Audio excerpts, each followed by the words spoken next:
کہ کہتے ہیں فرزدہ کہ تو نہیں جانتا یہ کون ہے؟ میں بتاتا ہوں کہ یہ کون ہے. ھذا الذی تعرف البطح وتاتہ، ان کے قدموں کی آہٹ عرب اور اطراف عرب جانتے ہیں.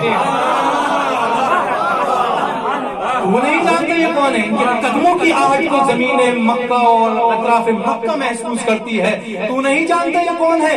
یہ جو گھر جس کا تو طواف کرنے آیا ہے، والبیت یعرفہ، یہ گھر ان کو پہچانتا ہے. ان کو علم و حرم پہچانتے ہیں. اور بھلا کیوں نہ پہچانے گھر ان کو؟ بھائی یہ خانہ کعبہ تو بعد میں خانہ کعبہ ہے نا. یہ جو اللہ کا گھر ہے یہ پہلے ان کے دادا کا سچا خانہ ہے. کون ہے یہ؟ ھذا التقی النقی الطاہر العلم. یہ تقی ہیں، یہ پرہیزگار ہیں، یہ باتقوا ہیں، یہ متقی ہیں. والنقی، یہ نقی ہیں، یہ پاکیزہ ہیں. بھائی علل الشرائع میں شیخ صدوق لکھتے ہیں تفسیر نقی کے بارے میں. شیخ صدوق لکھتے ہیں تفسیر لفظ نقی کرتے ہیں کہ لفظ نقی کی تفسیر کیا ہے.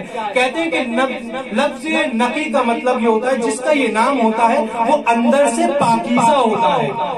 ایک معنی. دوسرا معنی یہ بیان کرتے ہیں کہ جو نقی ہوتا ہے اس کے حسب و نسب میں کوئی عیب نہیں پایا جاتا. ان کے بارے میں اچھا یہ لفظ کیوں لاتے تھے؟ شورا حضرات کیوں لاتے تھے یہ لفظ؟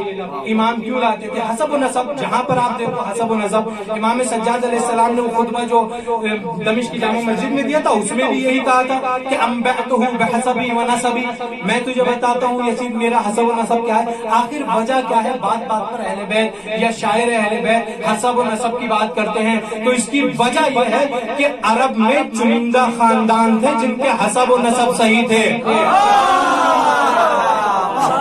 چنندہ خاندان کے حسب و نسب صحیح تھے، سب کے حسب و نسب صحیح نہیں تھے. اور جہاں پر یہ لفظ لے کے آتے ہیں نا حسب و نسب کا، تو مولا بتانا یہ چاہتے ہیں، شاعر بتانا یہ چاہتا ہے کہ حسب و نسب کا ذکر کر کے پہلا تماچا اس کے اوپر ایسا مارو کہ اس کا منہ مٹی میں مل جائے کہ تو کہاں بات کر رہا ہے. نجس کی اولاد، نجاست کی اولاد یہ طاہر خاندان سے ہیں، یہ معدن الوحی ہیں، یہ مختلف الملائکہ ہیں، یہ اس گھرانے سے ہیں. تو ان کے مقابلے میں کہاں کھڑا ہو رہا ہے؟ یہ حسب و نسب مولا بیان کر رہے ہیں. مولا کا حسب و نسب یہ ہے.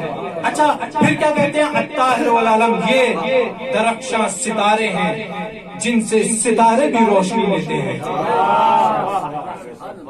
یہ چمکتے ہوئے ستارے ہیں. اچھا ھذا ابن فاطمہ ان کنت جاہلا، جس کو تو نہیں جانتا یہ جانتا تھا، شام ملک اچھے سے جانتا تھا لیکن تجاہل عارفانہ کر گیا تاکہ اہمیت کم ہو جائے مولا کی کہ میں نہیں جانتا. بڑے لوگوں میں ہوتا ہے نا، بڑے لوگوں میں یہ ہوتا ہے کہ کبھی کبھی کہتے تھے ہم نہیں جانتے. یہ تجاہل عارفانہ ہے، یہ شیطان صفت لوگوں کی پہچان ہے. یہ شیطان صفت لوگوں کی پہچان ہے، یہ حاکم و جابروں کی پہچان ہے. اچھا کیا کہتے ہیں کہ یہ جس کو تو پہچانتا نہیں ہے، جس سے تو جاہل ہے. فرزدق ہے کس کا؟ کس کے دربار میں رہتا ہے؟ شام بن ملک کے دربار میں رہتا ہے. کسی خادم کی اتنی جرت ہے اہل بیت کے خادموں کے علاوہ جو حاکم کو جاہل کہہ دیں؟